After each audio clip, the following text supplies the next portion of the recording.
Bismillahirrahmanirrahim. Assalamualaikum warahmatullahi wabarakatuh. Waalaikumsalam. Pada pertemuan minggu kelima ini, saya akan menyampaikan materi tentang teknik klasifikasi dan pengenalan pola. Kalau dalam bahasa Inggrisnya ya ini classification ya, dan pattern recognition.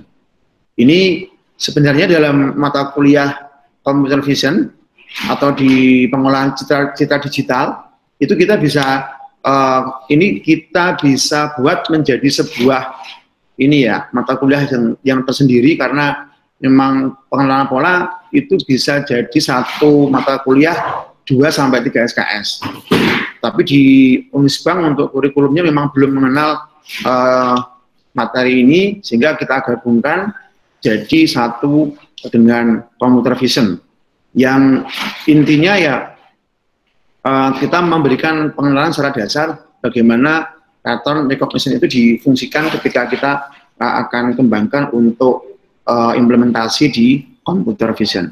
Untuk mahasiswa TI ini harus minimal tahu ya secara teknik dasar bagaimana untuk proses klasifikasi serta pengenalan pola ya, sebelum nanti ke ranah ke computer visionnya. Kalau kemarin kita sudah membahas terkait dengan pengolahan citra dasar, bahkan kemarin tugas yang saya minta untuk unggah di YouTube, itu kan masih dasar banget ya. Salah satunya adalah untuk konversi binary to gray, gray to binary gitu ya.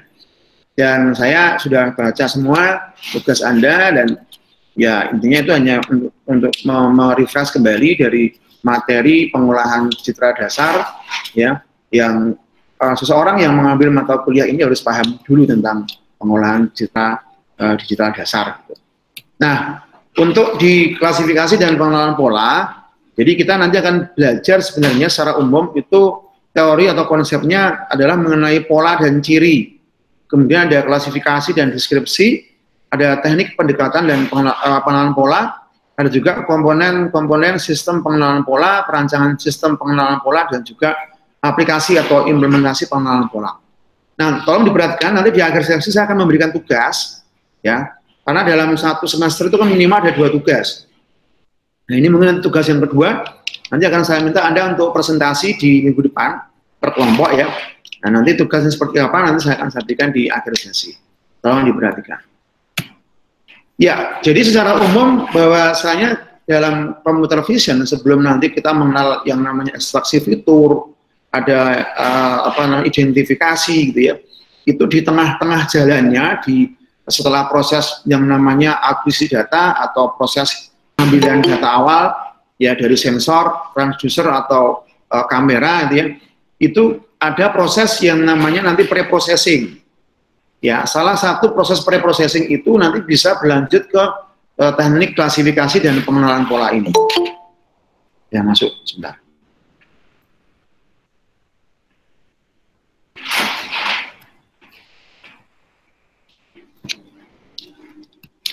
Nah, di teknik klasifikasi dan pengenalan pola itu intinya adalah untuk menyelesaikan problem ya dalam sebuah mesin cerdas ya, yang digunakan pada tahap pemrosesan data atau pre-processing dalam bahasa Inggrisnya, dan itu decision making juga di pembuat keputusan. Kalau di istilahnya di computer vision itu bisa klasifikasi, bisa identifikasi gitu ya, bahkan sampai ke pengenalan objek berupa data, berupa teks, atau berupa apapun yang itu akan digunakan sebagai keputusan, sebagai hasil. Contoh yang paling simpel adalah handphone. Ketika wajah Anda sudah tercapture di kamera, handphone itu bisa membuka, berarti keputusannya adalah handphone Anda bisa membuka data setelah wajah Anda berhasil diidentifikasi oleh sistem yang ada di handphone. Fingerprint juga, ya, pakai data finger atau sidik jari, bisa Anda pakai katakanlah untuk transaksi e-banking, m-banking, atau untuk buka handphone atau smartphone ini juga bisa. Intinya itu adalah hasil akhirnya adalah identifikasi atau keputusan yang dihasilkan dari proses dari mulai akuisisi data, preprocessing ya, sampai proses ke ekstraksi fitur dan proses identifikasi untuk menghasilkan keputusan.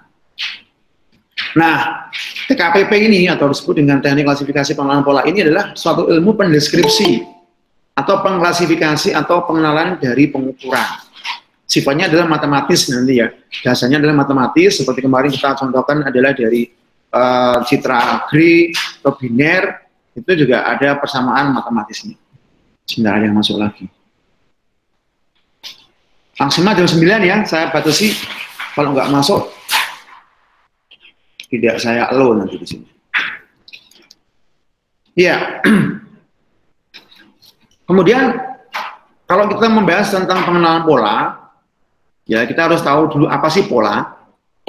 Ya, pola itu kalau Anda mungkin belajar bagaimana mendesain sebuah baju, misalkan dulu saya di SD pernah diajarkan cara membuat baju dari kertas koran gitu ya. Bagaimana kita membuat desain untuk lubang leher, lubang lengan gitu ya, untuk badan kita. Itu kan namanya pola. Pola itu disesuaikan dengan model dan juga kebutuhan pengukuran yang dibutuhkan. Jadi orang yang besar, polanya juga harus besar. Orang yang medium, medium. Orang yang small juga small. Nah, ini sama dengan pola yang ada di pengenalan pola atau computer vision. Pola adalah apa saja yang ingin diklasifikasikan, ya, berupa himpunan pengukuran atau pengamatan yang dapat disajikan dalam notasi vektor atau matriks. Ya, kok matematika lagi, Pak? Iya, yang namanya computer vision memang terkait dengan vektor dan matriks, yang itu digunakan untuk perhitungan ketika program ya yang Anda gunakan seperti menggunakan tool MATLAB atau tool yang lain seperti OpenCV dan lain-lain itu digunakan. Ya, karena bagaimanapun yang namanya pengenalan pola, pengolahan citra dasar, computer vision itu ujung-ujungnya adalah perhitungan komputasi ya, komputasi yang ada di dalam sistem atau program yang ada di komputer ataupun di handphone kita. Bagaimana kita meresizing, ya, mengkonversi dari citra warna sampai ke gray sampai ke biner.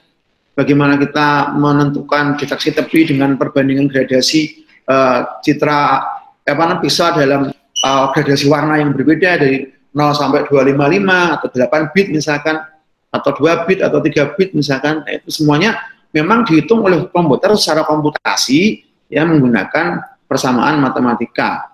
Ya, tentunya ini akan diterjemahkan tadi dalam notasinya adalah vektor atau matriks. Kan? Nah, di fungsi klasifikasi sebuah pola, ya itu kita bisa identifikasi atau kita variabelkan ya, itu menggunakan vektor ciri dan vektor label kelas namanya. Atau omega itu adalah label kelas.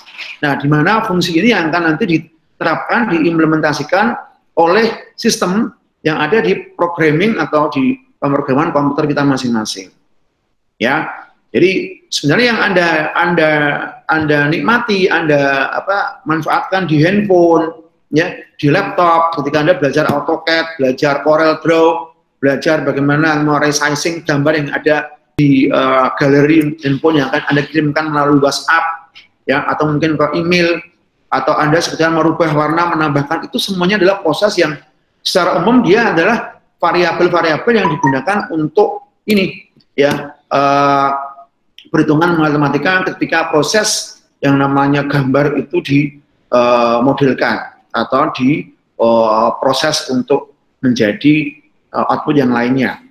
Jadi ya dari sekedar warna menjadi grayscale atau citra abu-abu atau citra grey untuk menjadi biner lagi, itu kan proses juga. Kemarin ada persamaan terkait dengan itu yang menjelaskan perhitungannya adalah per pixel. Dan satu pixel kalau citra yang grayscale itu kan kalau 8 bit itu 0 sampai 255. Bayangkan ada gradasi warna seperti itu. Tapi kalau kita citra yang warna, satu pixel itu bisa sampai 3. Red, green, dan blue. Masing-masing red, green, dan blue dia antara 0 sampai 255 perbedaan warnanya. Sehingga bayangkan satu pixel yang ordernya adalah kecil sekali di dalam handphone Anda, itu dia bisa dikatakan mempunyai kapasitas penyimpanan yang lumayan besar ya, tinggi. Jadi kalau Anda sekarang punya kamera dengan order katakanlah 5 giga, 10 giga misalkan ya, nah itu artinya ketika nanti resolusi itu digunakan untuk mengambil foto, mengambil gambar, maka penyimpanannya akan besar dalam memori memory card atau di internal memori handphone atau laptop Anda. Itu akan berpengaruh di sana. Sedangkan kemarin saya cerita tentang citra biner, itu kan kecil ya, karena hanya mengandung unsur 0 dan 1. Bayangkan dibandingkan dengan 0 sampai 255, itu kan sangat jauh berbeda. Sehingga penyimpanannya pun kalau citra itu order bitnya rendah, ya hanya misalkan hanya 2 bit gitu ya. Jadi dia tidak banyak membutuhkan penyimpanan yang ujung-ujungnya nanti akan memenuhi beban atau mungkin kinerja dalam pemrosesan untuk menghasilkan sesuatu di ujung keputusannya seperti apa. Jadi sebenarnya kalau handphone ini kita gunakan untuk face recognition, untuk pengenalan wajah, itu yang diproses di awal memang gambar warna kita, wajah kita secara warna. Tapi untuk identifikasi atau klasifikasi atau pengenalan ciri wajah kita, ya itu bukan lagi pakai gambar warna, tapi sudah masuk perubahan, ada resizing, ada cropping, gitu ya, ada histogram equalization, sampai ke pemodelan yang bisa menghasilkan hanya mungkin cukup citra 4 bit, ya, atau 8 bit dengan order kecil, katakanlah 20 kali 20 pixel. Itu sudah cukup untuk digunakan sebagai model pengenalan wajah misalkan di handphone. Nah, beda lagi ketika itu diproses untuk kegiatan-kegiatan yang bersifat entertain. Misalkan kita membuat MMT, baliho, poster, backdrop, gitu ya, atau variabel-variabel yang digunakan untuk kegiatan katakanlah upload gambar di website, ya, untuk banner, ya, seperti itu. Jadi dia membutuhkan gambar-gambar yang memang punya resolusi yang tinggi, tidak pecah ketika dilebarkan, gitu, dan seterusnya. Contoh deh, kalau kita mau misalkan masang, Anda nih nyalon ketua BEM misalkan, kita ada pemilihan presiden BEM, ya, Anda cuma ngasih foto 3x4 yang cuma Anda ambil dengan menggunakan kamera sederhana, Anda pengen menampilkan itu di poster ukuran besar, katakanlah misalkan 3x6 meter, ya itu pasti akan pecah ya. Tapi bayangkan kalau Anda pakai resolusi citra yang bagus dengan handphone atau kamera DSLR yang cukup besar ininya, resolusinya, ketika Anda pampang foto Anda di tadi di poster yang seukuran 3x6 meter, itu nggak ada masalah. Jadi sangat padat gitu pixelnya, sehingga gambarnya smooth gitu ya. Itu bedanya. Tapi kalau untuk proses yang namanya komputasi untuk menghasilkan citra-citra yang digunakan untuk penentuan keputusan terkait dengan artificial intelligence, kecerdasan buatan gitu ya, atau hal-hal lain yang memang itu untuk sekarang istilahnya up to date di bidang AI, itu pasti ujung-ujungnya adalah ke efisiensi atau efektivitas untuk penyimpanan yang berorder rendah untuk kapasitas penyimpanannya, dan juga yang kedua itu untuk proses yang namanya computation time atau waktu komputasi. Komput itu katanya menghitung ya, jadi waktu perhitungannya. Jadi semua kegiatan-kegiatan yang terkait dengan komputasi time, perhitungan untuk menentukan hasil dalam sebuah ilmu di komputer, ya itu pasti akan dicari mana yang lebih simpel, mana yang lebih ringan untuk bisa menghasilkan proses itu yang lebih cepat. Dan itu bisa dihitung, meskipun ordernya ya nanosecond, ya mikrosecond, bahkan picosecond, itu bisa diperhitungkan. Dan untuk istilahnya untuk akurasi ya pasti yang namanya perhitungan yang paling singkat lah, yang paling cepat lah, itu yang nanti akan digunakan. Ya, nah itu pasti akan mengalami banyak perubahan, banyak teknik sehingga sampai ke sana. Nah ini contoh pola. Contoh pola itu yang kita dapatkan, kita perhatikan setiap hari, yang mungkin simpel, ya pola-pola ini yang nanti akan kalau diimplementasikan itu kita bisa gunakan sebagai bentuk perwakilan dari pola yang akan kita pakai untuk di proses identifikasi atau pengenalan. Secara mata manusia, ya, secara mata manusia, kalau manusia ini kan tergolong cerdas ya, makhluk yang cerdas, punya brain, punya otak yang bisa langsung mengetahui. Bahkan anehnya sekarang ini ya, sekarang ini coba Anda perhatikan, Anda pakai masker, ya, kemana-mana pakai masker, ke mall pakai masker, ketemu dengan temennya, sudah lama nggak pernah ketemu, Anda akan dipanggil, kelihatan. Bukan hanya dari wajah yang Mereka kenal dari cara jalan Anda, bentuk fisik Anda, bahkan kalau kita sudah gendut pun, itu pun juga masih dikenali. Ya, saya beberapa saat yang lalu ketika saya takziah, ada teman dosen yang meninggal saat itu di daerah apa namanya dekat Sriwijaya itu apa? Ya, di situ ya. Itu saya pernah punya mahasiswa angkatan tahun 2001, teknik industri. Waktu itu saya pernah ngajar di teknik industri, ya. Itu sudah tidak ketemu hampir 20 tahun. Dia pakai masker, saya pakai masker. Ketika saya turun dari mobil mau takziah itu, dia memanggil saya, Pak Edi, bayangkan. Padahal saya pakai masker dari rumah sampai ke parkir itu tidak saya lepas. Tapi dia masih bisa melihat, bisa mengerti itu Pak Edi. Gitu. Jadi apa? Dia punya kecerdasan yang itu bisa mengingat, bisa mengetahui dari bentuk cuma wajah, tapi gestur, mungkin langkah, ya, atau pengalaman ketika saya mengajar mungkin 2 semester di saat tahun 2000-an itu dia masih ingat, ya. Saya sehingga ketika, loh kok kamu kok tahu Mas? Iya Pak, apal saya Pak Edi, ya, seperti itu. Nah, contoh aja seperti ini. Ini kan sekarang saya menyajikan gambar pola nih, ada kotak. Ada kotak, ini ada berapa nih? 1, 2, 3, kali 4, 12 ya. Yang sini ada teksturnya. Ini saya sekarang nanya, tolong jawab. Ya, kira-kira ini tekstur apa ya Mas? Mbak? Ini. Halo? Singa itu Pak. Nah, singa. Anda kok tahu singa? Ini singa apa harimau? Harimau. Harimau. Oke. Singa kira ngakuin itu. Oke. Apalagi? Singa, harimau, apalagi? Zebra. Nah, zebra. Iya, betul, zebra. Ya, aneh kan? Padahal Anda tidak melihat kepalanya, tidak melihat ekornya, tidak melihat kakinya, Anda bisa mengatakan ini zebra. Karena apa? Ya, based on atau berdasar dari pengalaman Anda ketika Anda pernah melihat binatang yang namanya zebra.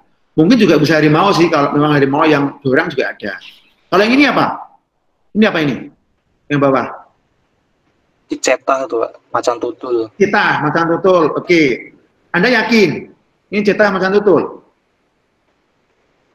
Ya yakin ya, karena dari tekstur kulit ini kan menyerupai dengan kulit citah ya atau macan tutul.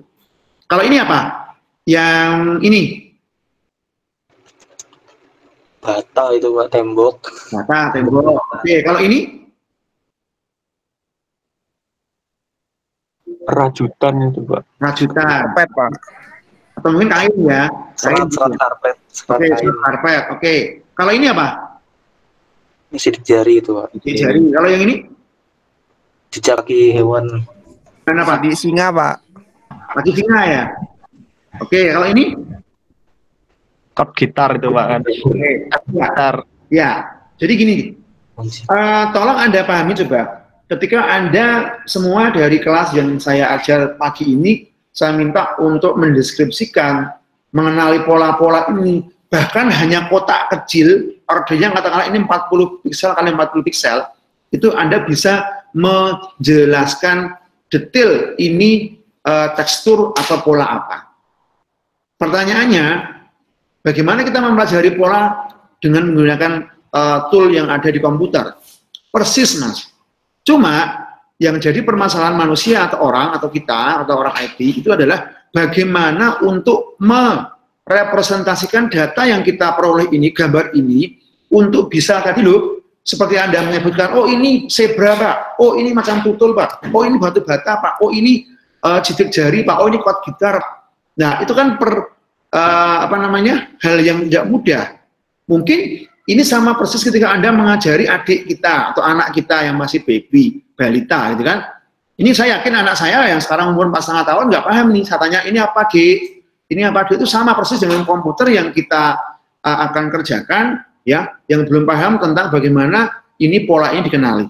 Nah, tugas kita ya sebagai orang IT dalam mendeskripsikan ini menjadi sebuah program di komputer itu adalah bagaimana caranya agar komputer itu bisa mengenali pola-pola ini sehingga nanti muncul di dalam output luaran atau decision makingnya itu adalah berupa teks, berupa hasil riset yang mungkin bisa voice atau audio atau apapun yang itu bisa menjelaskan apa sih pola yang dilihat oleh kamera atau alat akuisisi data dari komputer yang kita gunakan. Namanya mudah kalau kita sudah kenal, ya. Tapi yang namanya komputer pun juga dia akan mudah kenal kalau dia sudah dilatih. Yang namanya balita, bayi, bahkan Anda pun yang sekarang usianya mungkin 20-an ya, 20 tahunan ini, kan dari kecil kan kalau tidak diajari kan nggak paham. Apa tahu Anda ini zebra, apa tahu Anda ini macan tutul, apa tahu Anda ini kakinya, misalkan ini kakinya harimau, kan nggak tahu juga. Nah, proses training atau pelatihan itu dibutuhkan untuk manusia, hewan, atau makhluk hidup, ya. Tapi itu juga berlaku untuk ketika proses training, proses pelatihan untuk komputer yang kita gunakan untuk mengenali pola. Nah, contoh yang paling gampang, handphone Anda ini, ya, kalau Anda sudah aktifkan yang namanya fingerprint, sidik jari, dan juga face recognition-nya di sini, itu kan pasti kan baru akan bisa bekerja, toh. Mungkin mengambilnya data, mungkin pertama kali Anda beli, Anda harus capture wajah Anda mungkin 3-4 kali atau 5 kali gitu kan. Nah, itulah proses training, proses pengenalan. Bedanya kalau komputer itu cukup diberikan 5 data, dia sudah bisa mengenali, untuk di training, dilatih supaya nanti dia bisa mengenali kalau ada data testing, data pengujian. Tapi kalau manusia biasanya agak lama, ya. Untuk tahu ini macan tutul itu kan dari SD Anda dikasih tahu ya, dari TK. Oh ini macan tutul, ini citah, gitu ya. Oh ini zebra, itu kan berproses. Nah, ada satu sisi yang dimana komputer itu bisa lebih cepat untuk menyimpan data, untuk mengenali data di situ.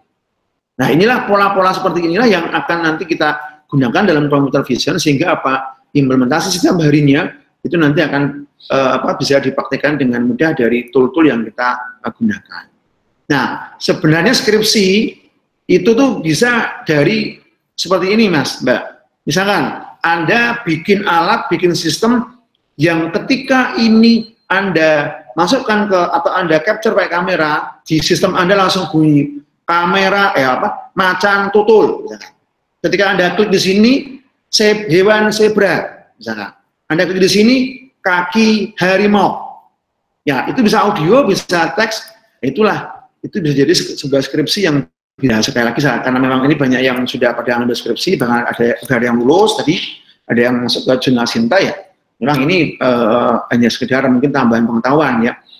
Karena saat ini saya eman-eman untuk nggak diterapkan kalau Anda mau mempelajari tentang ini. Cuma nanti Anda tetap saya minta Anda praktek, itu nanti diimplementasi di tugas-tugas saja. Minimal nanti kalau Anda sudah bekerja di lingkungan yang mungkin membutuhkan keilmuan di computer vision, itu Anda bisa bisa paham, bisa praktekkan gitu ya.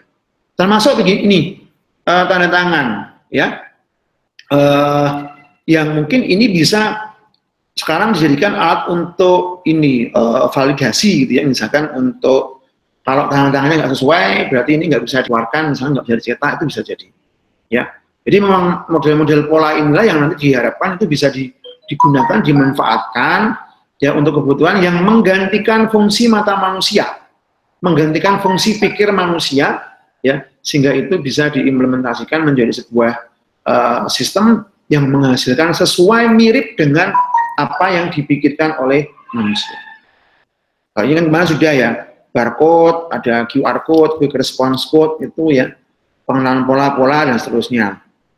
Ya, ini juga, nah ini adalah bentuk contoh pengenalan pola biometrik namanya.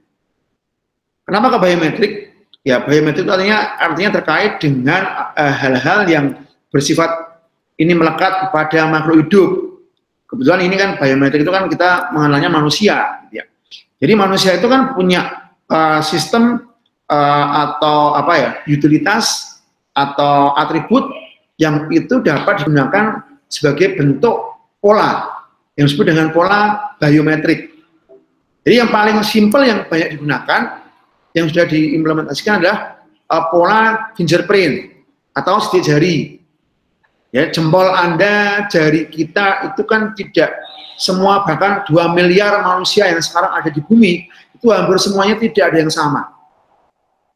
Tuhan memang memberikan anugerah seperti itu. Ordernya hanya berapa sih ini? Mungkin 1,5 kali 2 senti ya. Tapi 2 miliar manusia itu nggak akan sama. Mungkin 2 miliar yang sudah meninggal, 2 miliar yang sekarang masih hidup, dan mungkin nanti 3 miliar setelah nanti juga nggak akan sama. Termasuk face recognition. Cuma memang kalau wajah itu ada yang mirip. Bahkan orang kembar pun itu bisa dideteksi sama. Kalau sistemnya belum maksimal. Tapi kalau menggunakan sistem yang menggunakan 3D, yang sekarang menggunakan 3 dimensi, itu lebih rigid, itu lebih gampang untuk membedakan pengenalan wajahnya. Yang ketiga mungkin iris ya, iris mata. Iris mata itu satu bentuk pola biometrik manusia yang itu lebih rigid dibandingkan dengan fingerprint. Kalau finger mungkin ordernya citranya hanya citra grayscale atau mungkin citra biner bisa ya. Tapi kalau iris ini kan sudah seperti apa nih? Seperti tampak ini ya, bunga matahari yang tengahnya itu bisa ini banyak variasinya. Dan ini setiap orang pasti beda. Ya. Yang keempat adalah retina. Retina pun juga tiap orang juga beda. Ya. Voice, suara. Ya, meskipun banyak orang yang bisa menirukan misalnya suara Pak Jokowi, suara Pak Prabowo, suara siapa, itu pun ordernya juga tidak sama ya. Beda-beda dalam perhitungan ketika sinyal amplitudo suaranya dibandingkan itu beda. Ya ada yang mirip lah, tapi mungkin tetap beda. Itu merupakan ciri khas biometrik dari apa yang dimiliki oleh manusia. Bahkan tanda tangan pun, signature ya, tanda tangan itu kan juga, meskipun kita kadang juga bisa memalsu tangan orang, tapi tekuan modelnya itu beda juga. Ya, itu kan salah satu hal yang terkait dengan pola biometrik yang dimiliki oleh manusia, yang itu sekarang ini banyak dimanfaatkan khususnya untuk hal-hal terkait masalah security, masalah sistem keamanan data, ya, masalah privasi pribadi. Bahkan untuk smartphone yang kita miliki aja sekarang sudah menggunakan itu ya, menggunakan model biometrik, ya, sehingga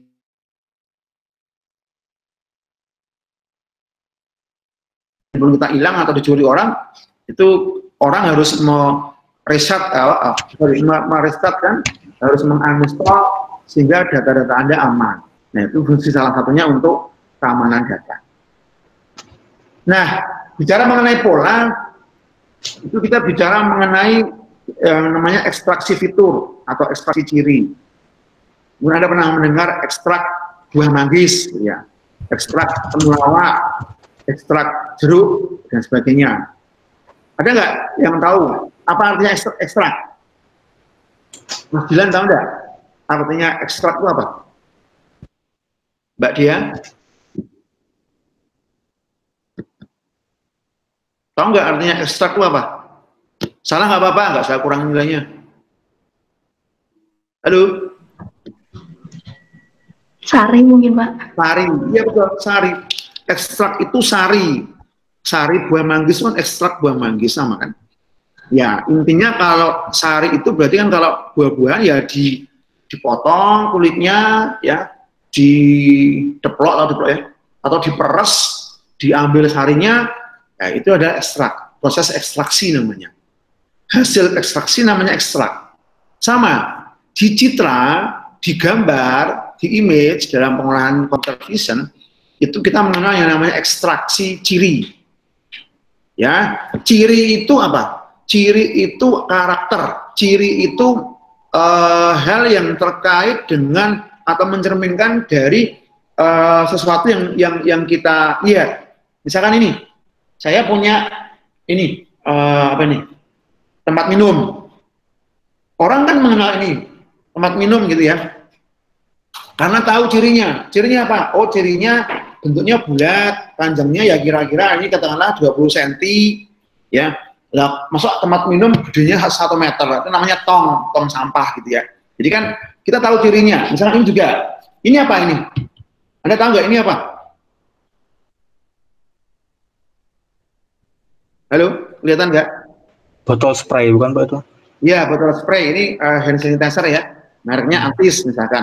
Orang tahu kan ini botol spray ya. Jadi apa? Dari cirinya. Apa cirinya?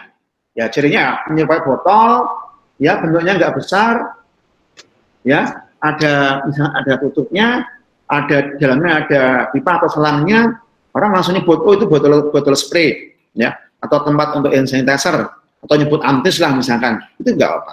Nah sama, di pengenalan pola itu kita pendeskripsian tentang ciri dari sebuah gambar, bentuk, model, ya, itu bisa dilakukan tidak hanya semata-mata melihat gambar secara utuh, tapi bisa dilihat dari cirinya. Sekarang begini, kalau kita melihat hewan gajah, kita kan SD diajari ya, melihat hewan gajah, melihat kucing gitu ya. Kalau Anda ditutup matanya pakai katakanlah pakai kain gitu ya, Anda disuruh megang hewan, suruh meraba hewan itu mulai dari depan sampai belakang. Kalau gajah kan tahu nih, ada belalainya, telinganya besar, perutnya besar, jadi kakinya besar, ada ekornya. Anda tanpa melihat pun akan tahu, oh ini gajah Pak, oke. Ya. Terus misalkan Anda dikasih kucing kecil, diraba, Anda pegang hidungnya, ada giginya dipegang, ada perutnya, bulunya halus, ada ekornya. Oh ini kucing Pak. Itu ciri bukan? Ciri ya, sama. Nah, sama untuk mengidentifikasi itu, komputer juga butuh yang namanya ciri tadi. Ya, fingerprint misalkan. Cirinya bagaimana? Oh, ada tekuannya gini. Oh, ini punya Pak A. Oh, ini punyanya Pak B. Ya. Kalau wajah bagaimana? Ciri wajah. Ya. Oh, ada matanya dua simetris dengan hidung, ada mulutnya, mungkin ada kumisnya sedikit, ada telinganya, bentuknya oval, oh itu wajah. Nah, ciri-ciri ini merupakan data ya dari pengukuran atau hasil yang didapatkan ya dari model yang namanya ekstrak kalau digambar ya. Ya contoh begini, kalau kita melihat gajah tadi, ya gajah itu berat, tinggi, besar, itu juga ciri, tapi dia di level yang rendah. Orang awam pun tahu, oh itu gajah karena besar, tinggi, itu dia cirinya adalah gajah, di level rendah. Tetapi kalau orang sudah bisa berpikir dengan model menggunakan rasio, rata-rata, kalau kita melihat dari jauh, orang hewan itu dengan jumlah segitu banyaknya, punya ekor semua, punya belalai semua, berarti dia gajah. Ya, atau mungkin menggunakan teknik yang lain, misalkan rata-rata. Oh wajah yang seperti ini kalau di rata-rata ada mata kiri kanannya, ada hidungnya, ada lubangnya dua, ada mulutnya, bentuknya seperti itu, oh itu berarti ciri dari manusia. Nah itu termasuk level yang tinggi untuk cirinya. Nah ciri-ciri ini yang nanti akan diterapkan, ya akan digunakan untuk proses berikutnya dalam pengenalan sesuatu yang terkait dengan citra yang digunakan untuk mengidentifikasi atau mengklasifikasi hasil yang diinginkan atau didapatkan. Nah, ini adalah istilahnya apa? Representasi dari pemodelan ciri tadi. Ya, ciri itu bisa dikelompok-kelompokkan ya. Ada ciri A, ciri B, ciri C, ada kelas A, kelas B, kelas C, dan seterusnya. Nah, ciri-ciri itu dalam sebuah gambar atau citra itu dinotasikan dalam bentuk matematis, itu namanya vektor ciri. Ya, jadi vektor ciri itu adalah kombinasi dari sejumlah D ciri yang dinyatakan dalam bentuk vektor kolom D dimensi. Ya, kemarin ada diagram Cartesius X dan Z. Kalau di diagram ciri ini kita mengenal namanya sumbu ya triple X atau XYZ lah, XYZ lah. Nah, kita ada ruang ciri 3D, ada vektor ciri yang biasa, ada yang 2D nanti ya. Termasuk kita plotting bagaimana ini bisa kalau di MATLAB ini langsung kelihatan ya. Kita plot langsung muncul pengklasteran atau pengklasifikasian sesuai dengan ciri. Ya, itu ada namanya ruang dimensi. Ya, ini contoh yang digunakan ketika kita menggunakan plotting ciri di MATLAB. Nah, ini yang paling gampang nih. Kalau Anda mungkin masih agak bingung. Jadi gini, pola itu bisa diklasifikasikan atau bisa dikelompokkan itu menjadi berbagai macam bentuk jenis. Sekarang Anda fokus ke gambar yang sebelah kiri deh. Sebelah kiri di sini. Ini kan ada warna-warni ya, ada merah, ada biru, ada hijau, ada bentuknya lingkaran, ada kotak, ada segitiga. Ya. Nah, di dalam pengenalan pola atau representasi pola, citra yang ada seperti ini oleh kita atau oleh komputer atau oleh kecerdasan buatan yang kita bikin, itu bisa membentuk pola-pola sesuai dengan yang kita jalankan atau kita proses. Ya, dari gambar yang kiri ini ternyata kita bisa membentuk pola-pola yang kita lihat di sebelah kanan ini. Nah, ternyata pola ini bisa dibentuk menjadi pola warna. Oke, kalau pola warna nanti kaitannya dengan sistem cerdas yang terkait dengan warna. Misalkan pemilihan warna nih, bola atau buah ya, sistem pendeteksi buah jeruk, sistem pendeteksi kematangan buah jeruk misalkan. Buah jeruk kan umumnya warnanya kuning sama warna hijau ya. Kalau warnanya kuning, oke, masuk ke keranjang yang A. Warnanya hijau, dia masih mentah, masuk ke keranjang yang B. Warna coklat, mungkin masuk ke keranjang yang lainnya. Sama. Jadi ini pengklasifikasian representasi pola itu bisa menggunakan warna seperti ini. Jadi kalau ini dipisahkan menggunakan representasi pola, Anda bisa lihat yang merah dikelompokkan jadi satu klaster, yang biru satu klaster, yang hijau satu klaster. Ini namanya representasi pola dalam satuan orde yang disebut dengan warna, pola warna. Yang kedua, dari gambar yang sama, ya, ternyata representasi pola itu juga bisa disusun atau di-create atau dihasilkan menggunakan representasi bentuk. Jadi bentuknya yang lingkaran jadiin satu nih, nggak peduli mau warna merah, hijau, biru, jadiin satu. Yang kotak jadi satu nih, segitiga jadi satu nih. Nah, ini nanti tergantung kita dalam membuat program seperti apa. Kalau memang sistem kita mengenali pola itu yang kita latih adalah kita memberikan ilmu ke sistem kita adalah cara mentraining yang menggunakan model warna, konsep warna yang terjadi adalah seperti ini. Semua dikelompokkan sesuai dengan warna masing-masing. Ya. Untuk yang kedua, kalau kita menggunakan pola bentuk atau shape ya. Shape itu bentuk itu bisa dikelompokkan seperti ini sehingga ketika kita representasi ke dalam bentuk pola, klasifikasinya menghasilkan klasifikasi atau kelompok klaster yang disebut dengan klaster bentuk. Oke, yang semua lingkaran seperti ini, yang kotak seperti ini, yang segitiga seperti ini. Nah, ini adalah contoh representasi pola.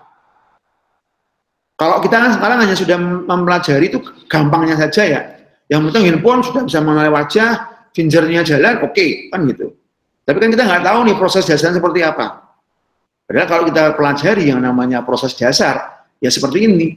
Dasar komputer itu kan kita mempelajari bagaimana sistem komputer itu bekerja dalam mengenali pola. Apalagi di computer vision, ya sebuah ilmu yang memang mempelajari bagaimana pola, bagaimana warna itu dijadikan dasar untuk proses-proses yang terkait untuk menghasilkan keputusan.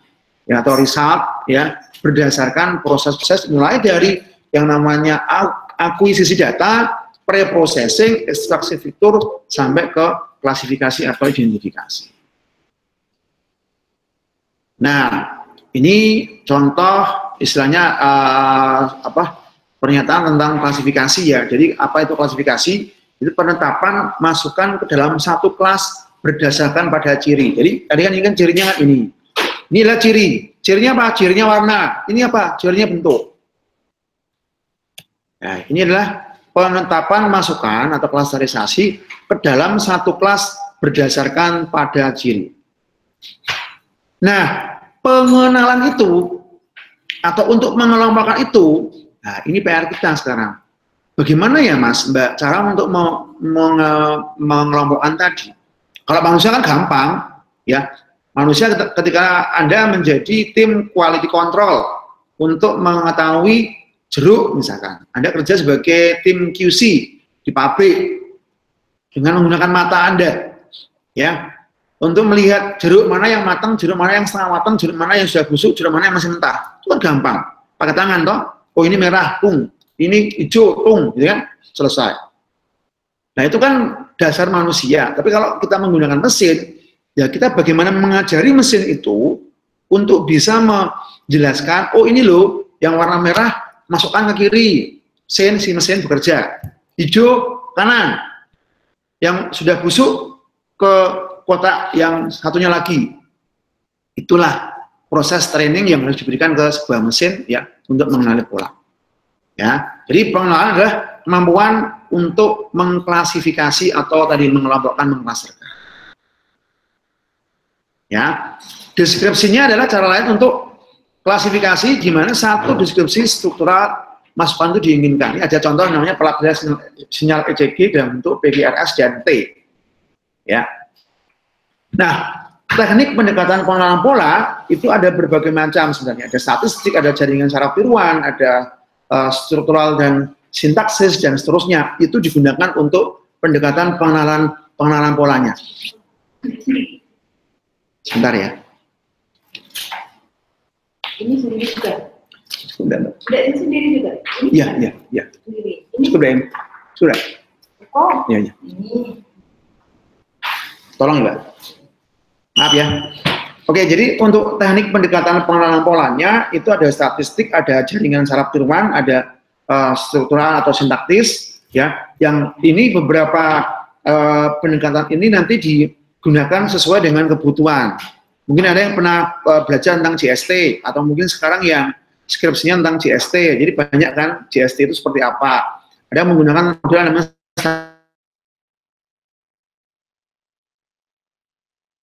ini penjelasannya. Nah, ini adalah perbedaannya.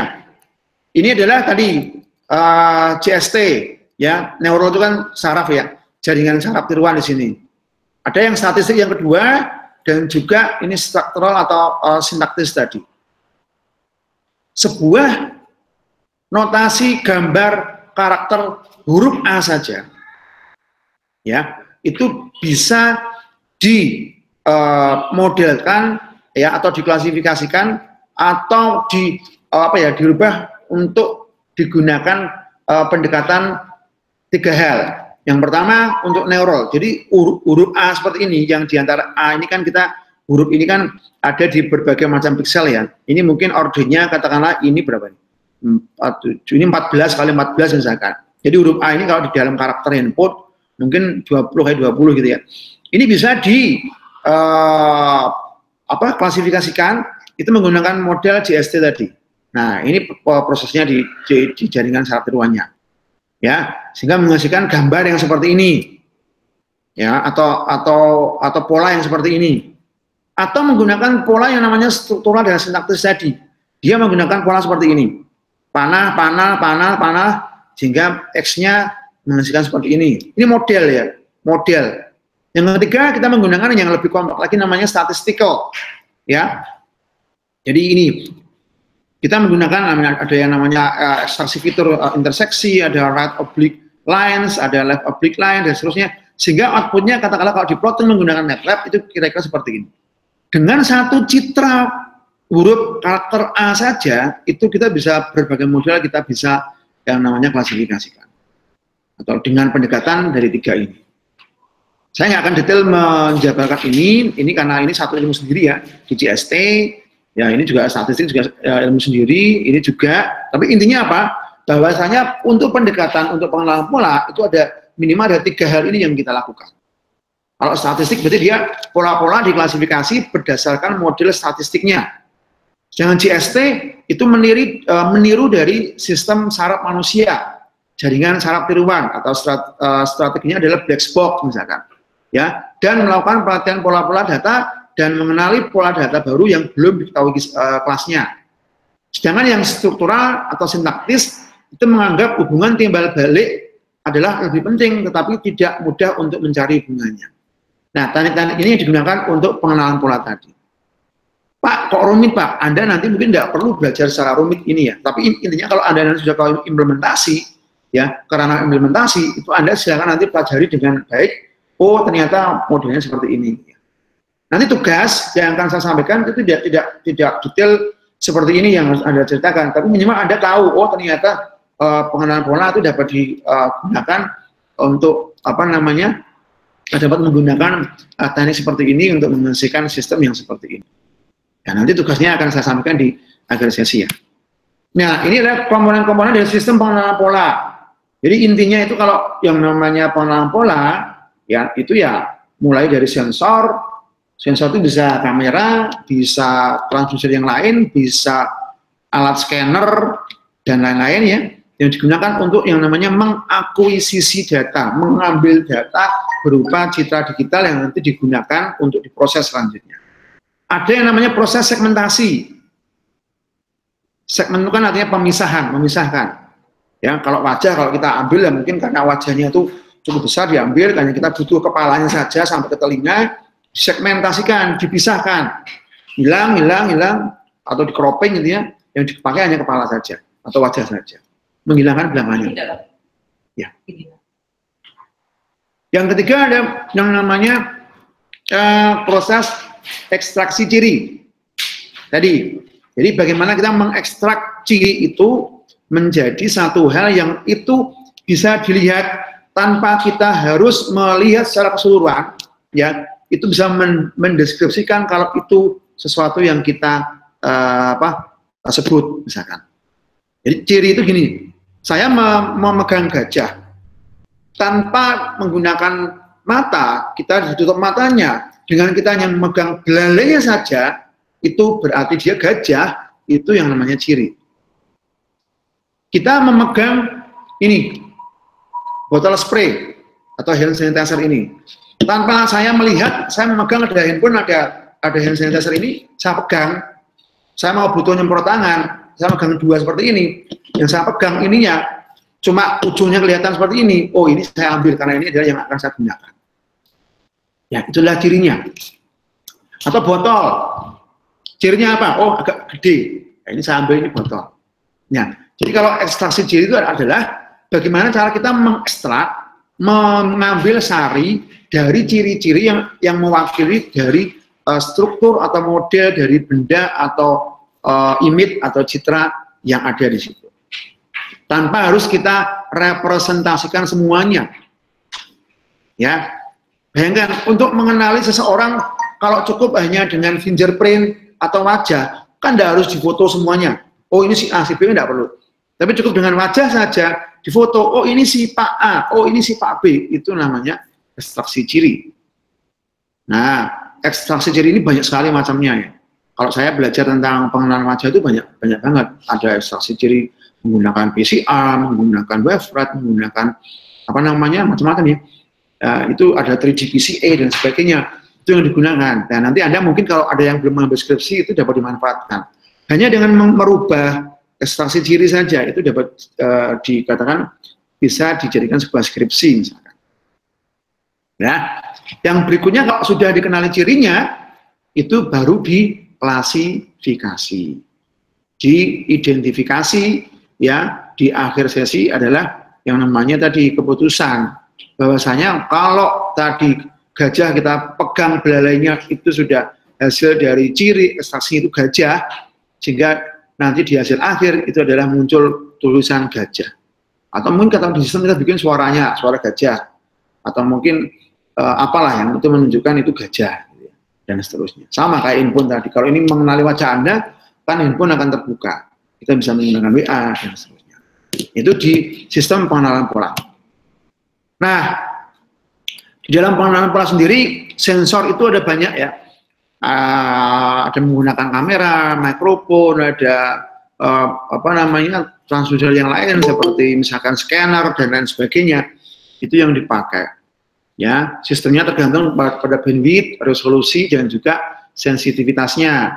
Jadi kalau kamera yang digunakan untuk sistem pengenalan wajah itu mungkin kamera yang VGA cukup, itu nggak apa-apa. Kalau misalkan mau pakai yang lebih high grade lagi menggunakan model yang mungkin ordernya mega gigapiksel itu juga lebih bagus ya. Cuma tergantung kebutuhannya. Karena ujung-ujungnya yang namanya proses untuk menghasilkan sistem menghasilkan hasil keputusan itu paling butuhnya nggak seberat dan sebesar yang kita ambil di proses awalnya gitu ya. Mengambilnya awalnya kita citranya besar mungkin 1000 kali 2000 piksel, tapi yang diolah nanti di belakang itu ternyata hanya 20 kali 20 piksel. Loh kok bisa Pak? Nah, karena ada ciri yang sudah tadi diekstrak, sehingga piksel 1000 kali 2000 dengan ciri yang sudah dimanfaatkan itu dapat diwakilkan atau mewakili pada ordel citra yang hanya 20 kali 20 piksel. Cukup itu. Itu namanya fungsi ekstraksi citra, ekstraksi ciri. Jadi kalau kita bicara mengapa kok harus pakai yang namanya ekstraksi ciri? Ya, kan kita nggak mungkin ya menyajikan data itu dengan data yang besar. Karena tadi akan memakan waktu yang lama, komputasi time-nya lama, dan juga untuk kebutuhan memorinya juga besar. Itu nggak akan efektif.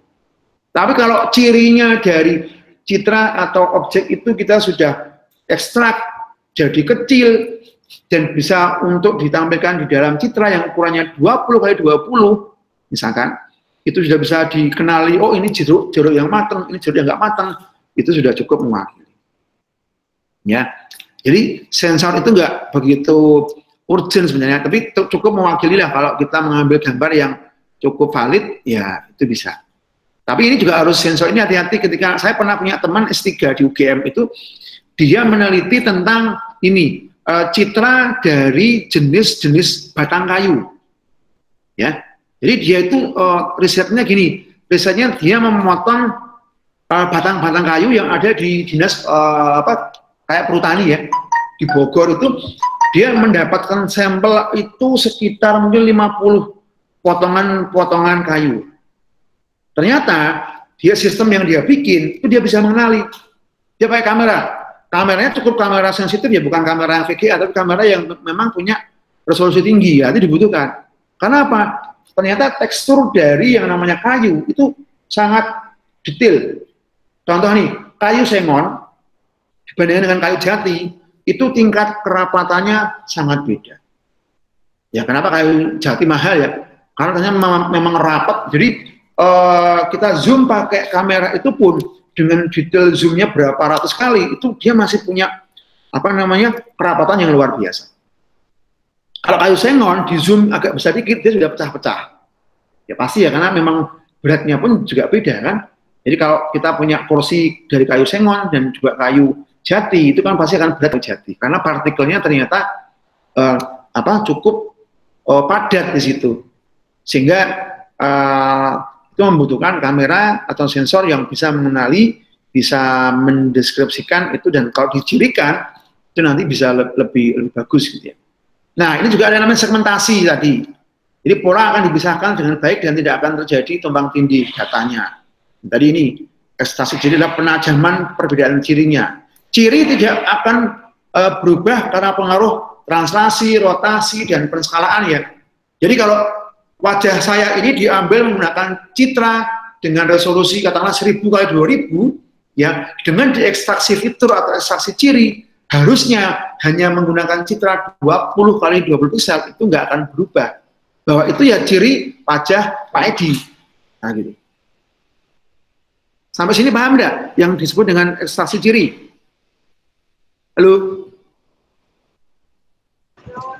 Paham, Pak. Paham ya? Iya. Oke, kita lanjutkan, waktunya nggak perlu lama-lama nih ya. Oke, yang keempat itu tentang pengklasifikasi tadi. Jadi menggunakan vektor ciri yang diberikan oleh pengekstraksi ciri untuk kemudian ditetapkannya ke dalam satu kategori kelas tadi. Ya, jadi tadi cirinya apa? Oh, cirinya warna. Ya, dikelompokkan dalam satu kelompok warna. Cirinya apa? Cirinya bentuk dalam satu bentuk. Dan di akhir sesi yang namanya pemrosesan akhir itu memanfaatkan hasil penetapan kategori dan menghubungkan antara masukan dengan pola target untuk menentukan keputusan. Nah, ini contoh yang paling gampang, ini selalu saya sampaikan di kuliah. Ya, jadi ini sebenarnya kalau Anda mungkin kita bicara mengenai dunia industri yang namanya otomasi sistem ya, atau otomatisasi sistem di dunia industri, mesin pembuat macam-macam sekarang semuanya adalah serba otomatis dan menggunakan sensor. Ya. Bahkan membuat mobil pun sekarang menggunakan sensor semua. Tenaga manusia sudah banyak dikurangi ya. Nah ini contoh aplikasi sistem ini yang paling klasik ya. Contoh sistem pengenalan pola mesin untuk menyortir ikan menurut spesies. Ini saya bedakan ada salmon dan ikan sibas namanya. Jadi ini ada ikan yang masuk dalam conveyor belt. Ini ada conveyor ya. Tahu conveyor ya, sabuk yang bisa jalan sendiri itu loh. Nah, kalau kita naik eskalator itu kan jalan toh. Nah, ini kan mungkin ini digunakan di dunia industri yang akan memisahkan ikan. Ketika para nelayan menangkap ikan, itu kan dia tidak bisa memilih nih, nangkap ikan, ada ikan paus, ada ikan teri, ada ikan apa gitu ya, ada ikan ini salmon, ada ikan sibas tengah laut, ya dia, ini mesinnya mungkin di dalam kapal atau di dalam pabrik, ya dia harus memisahkan, bisa pakai tenaga manusia, tapi kan kelamaan, ya kalau jumlahnya ribuan dalam satu saat gitu ya. Sehingga butuh yang namanya alat sensor menggunakan kamera.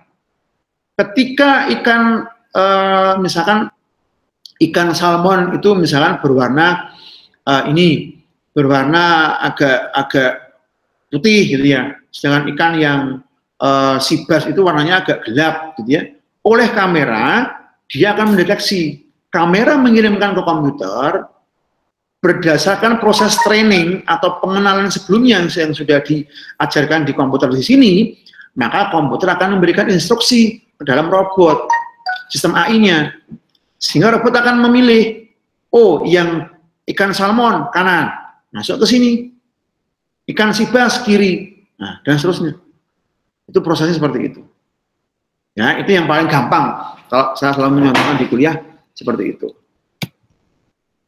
Nah, ini hanya masalah ini ya, analisis saja sih. Jadi nanti bisa kita manfaatkan bagaimana sebenarnya untuk ngambil gambar itu untuk contoh di pelatihan atau trainingnya sebelum masuk ke ekstraksi ciri. Ternyata kita juga butuh yang namanya proses training itu harus memenuhi persyaratan gitu ya. Jadi kalau Anda menggunakan handphone untuk mentrain atau melatih handphone Anda supaya mengenali Anda, itu kan nggak cukup sekali ya. Ada kita suruh pertama kali itu suruh tegak, agak miring dikit, terus agak mendongak dan menunduk. Nah itu artinya apa? Proses training dijalankan di HP Anda. Atau ketika Anda mengaktifkan namanya fingerprint, kan nggak langsung kan? Ada yang seperti ini langsung, ada geser dikit, atau Anda putarkan ibu jari Anda atau jari telunjuk Anda, gitu kan? Baru bisa dikenali, digunakan sebagai proses trainingnya. Baru nanti testingnya atau pengujiannya Anda menggunakan jarinya lagi atau wajah Anda lagi, itu dikenali. Nah, ternyata dalam proses pengambilannya atau pengaturan di proses transducernya itu juga dibutuhkan tadi, tidak asal ya. Ada pencahayaannya, nanti bentuknya seperti apa, dan seterusnya itu harus diberikan juga. Nah, ini tadi yang proses yang tadi kita sudah laksanakan tadi di contoh yang awal. Jadi ada proses tadi namanya pre-processing, ada ekstraksi fitur dan klasifikasi. Mana yang salmon masuk ke kiri, mana yang sibas masuk yang ke kanan. Semua oleh mesin. Ya. Ada proses segmentasi, ada ekstraksi ciri dan juga ada klasifikasi. Nah, ini intinya. Jadi ini bisa berdasarkan cirinya. Apa cirinya? Ya ciri itu tergantung dari apa yang kita train sebelumnya. Ciri ikan itu apa? Anda kan paham ya kalau ke pasar, oh tahu ini ikan bandeng atau burung aja lah. Burung Anda kalau misalkan pecinta burung itu kan kalau ada perlombaan, oh ini burung apa, burung nuri, burung perkutut, itu kan paham ya. Nah itu kan bisa juga jadi pemodelan klasifikasi. Misalkan kalau Anda bikin skripsi dengan menggunakan kamera bisa mendeteksi nih, oh ini burung dara, ini burung nuri, oh ini burung hantu. Itu sudah riset mas, penelitian. Atau penentuan uang, oh ini uang logam 1000, ini uang logam 100, ya. Atau uang pecahan rupiah kertas 100.000, ini 50.000. Nah, itu juga bisa digunakan. Termasuk yang diimplementasikan di mesin ATM atau mesin CDM ya, cash debit mesin atau di BCA, Mandiri, BNI dan lain sebagainya. Sekarang sudah ada. Jadi bisa mengklasifikasikan mana uang yang benar, mana uang yang palsu, mana uang yang sobek, itu bisa di. Nah, contoh di sini kita klasifikasinya mungkin ini based on size ya, ukuran. Misalkan salah satu yang digunakan cirinya adalah mengenai perbedaan antara salmon dan sibas tadi. Mungkin kalau kena cahaya si salmon ini lebih putih, si sibasnya agak gelap. Atau mungkin dari sisi ukurannya, kalau salmon itu besar, sibas mungkin agak pendek. Itu yang jadi ciri-cirinya. Oh, kalau ikan salmon kepalanya agak kecil misalkan, tapi badannya besar. Kalau ikan sibas kepalanya besar, tapi ekornya kecil. Itu adalah ciri-ciri yang nanti bisa diekstrak digunakan sebagai pencirian dari sebuah model yang digunakan tadi. Nah, ini kalau kita plotting ya. Kalau kita plotting tadi, oh ternyata kalau di komputer itu dikenal seperti ini. Oh ternyata ikan salmon itu ordernya masuk ke sini nih. Nah, yang order hitam-hitam ini. Dan yang sibas seperti ini. Ini kalau pakai model warna terangnya sekian. Ya, kalau ini model yang kedua, yang ketiga. Artinya apa? Ini digunakan untuk memberikan sebuah perintah keputusan bagi sistem atau komputer untuk bisa mendeteksi mana ikan salmon dan mana ikan sibas tadi. Ini bisa diplotting di MATLAB atau OpenCV. Nah ini sama, ini hanya mengulang saja. Jadi ini tadi yang tadi kan adalah proses training, ya. Ini sampai sekarang proses ke evaluasi testingnya, pengujiannya. Jadi kalau yang namanya computer vision itu pasti ada dua hal, tahapan yang utama. Ya, semua proses dari yang namanya koleksi data atau akuisisi data itu sampai ke proses terakhir sama. Tapi bedanya ada dua. Yang satu ada proses training, yang satu ada proses testing. Ketika awal Anda menggunakan data fingerprint Anda, wajah Anda untuk dikenalkan ke handphone Anda, itu namanya proses training.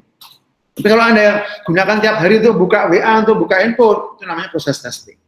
Komparasi atau perbandingan data testing dan training, jika itu match, itu sama, itulah hasilnya yang dipakai, yang digunakan. Nah, ini contoh implementasi dari pengenalan pola ya. Ya, tentunya ini banyak yang dipakai dari image segmentation, ada computer vision, ada seismic analysis, radar signal classification, face detection, recognition, license plate recognition. Ini kan ya, 4 nomor ya. Ada speed recognition atau understanding of speed recognition, ada fingerprint identification, character recognition, OCR nih, kayak mesin-mesin pengenal angka karakternya. Ada medical diagnosis, tadi kayak USG, ada CT scan dan lain sebagainya. Nah ini contoh yang sudah canggih. Nanti Anda tugasnya nggak perlu bikin yang canggih, tapi Anda bikin minimal sudah bisa mengimplementasikan dalam bentuk di tool MATLAB atau OpenCV, tugasnya seperti ini. Nah, silakan difoto atau di print screen. Tugasnya per kelompok, buat sebuah program untuk dipresentasikan menggunakan PowerPoint, dipresentasikan minggu depan, per kelompok. Nanti per kelompok maju menggunakan Google Meet, Anda sharing presentasi, cukup satu presentasi yang ngomong 4 orang gantian. Satu kelompoknya paling lama 10 menit minggu depan. Ya, buat salah satu implementasi tentang pengenalan pola sesuai dengan usulan kelompok masing-masing, bebas. Anda boleh misalkan bikin program untuk mendeteksi uang. Anda videokan atau mungkin Anda bikin programnya, Anda capture-kan, Anda presentasikan dengan hasilnya seperti apa. Syukur-syukur ada videonya ditayang, ya. Menggunakan OpenCV atau MATLAB bebas, ya. PowerPoint terdiri dari pendahuluan itu mengenai reasoning atau background pemilih topik, kenapa Anda milih itu, gitu ya. Anda mungkin ingin tahu tentang itu, gitu ya.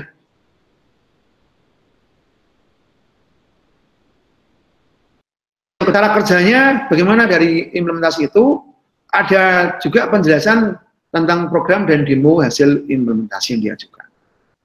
Presentasi dilakukan oleh semua anggota kelompok ya dalam bentuk PowerPoint, cukup dari satu komputer atau laptop yang men-share screen. Nanti silakan Anda bagi kelompoknya, silakan Anda bagi tugas di masing-masing kelompoknya, sehingga minggu depan Anda mempresentasikan. Ingat, kalau Anda tidak ikut dalam presentasi, itu berarti Anda nanti tidak saya nilai. Ya, kecuali memang Anda ada hal-hal yang tidak bisa ditinggalkan, misalkan sakit atau apa, itu beda. Ya, tapi harapannya adalah ketika Anda semuanya alhamdulillah sehat, tugas dikerjakan, tiap kelompok untuk mempresentasikan. Jangan sampai tidak mengerjakan, karena ini akan jadi poin penting dalam penilaian akhir di hasil setelah UAS nanti. Minimal saya kalau tugas itu minimal 4 kali selama sebelum UTS itu 2 minimal ya, dan setelah UTS itu 2, jadi 4. Itu pasti akan nanti masuk ke dalam poin penilaian minimal 20% di dalam penilaian akhir setelah UAS. Kalau Anda ada yang kosong ya berarti nanti nilainya nggak maksimal. Anda tidak bisa mendapatkan nilai A. Saya lomo terhadap nilai untuk memberikan nilai A, kecuali Anda tidak memenuhi semua syarat yang saya persyaratkan. Tugas ngirim, masuk, oke, ya pasti saya Oke, kalau gitu terima kasih.